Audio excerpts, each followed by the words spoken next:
Hi everyone! Today I'm going to show you how to paint this super easy mini watercolor landscape.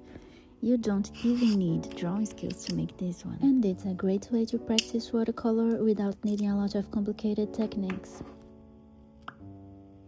The first step is to wet your watercolor paper really well, because we're going to start with a wet on wet sky.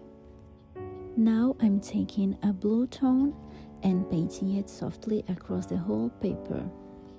I'm not going to name the exact blue I'm using because you can use any blue you already have in your palette. So I'll keep adding soft brush strokes to create a little more movement in the sky and also to give that soft cloud feeling and some depth. Now, to create those soft white clouds, I'm going to use a very simple technique. I'm taking a small piece of paper, rolling the tip slightly and gently pressing it onto the paint while the paper is still wet. This helps lift some of the pigment and define the areas where I want the clouds to appear. Now I'm using a forest green to start painting the silhouette of the trees. This is one of my favorite parts because I think it's so relaxing. First, I'm starting with a lighter, more diluted green. If you don't have this exact shade, you can simply mix the green you already have with a little bit of brown, and it will give you a very similar forest green.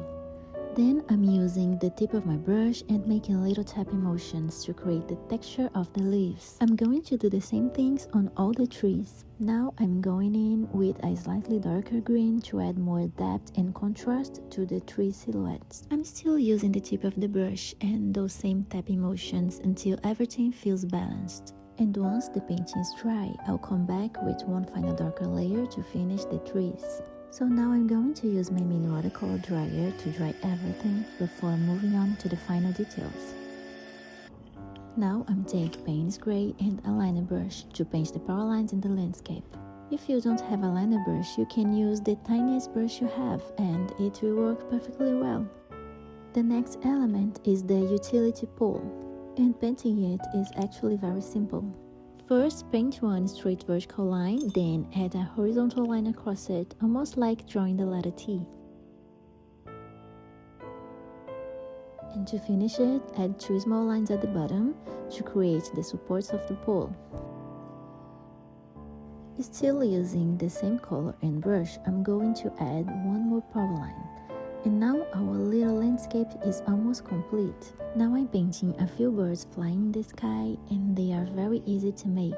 It's almost like painting the letter V, but with the side slightly curved inward. And to finish the painting, I'm adding one little bird resting on the wire. And this is the result of the mini watercolor landscape we painted today. Super simple, right? If you enjoyed this tutorial, don't forget to like and subscribe for more watercolor painting like this one.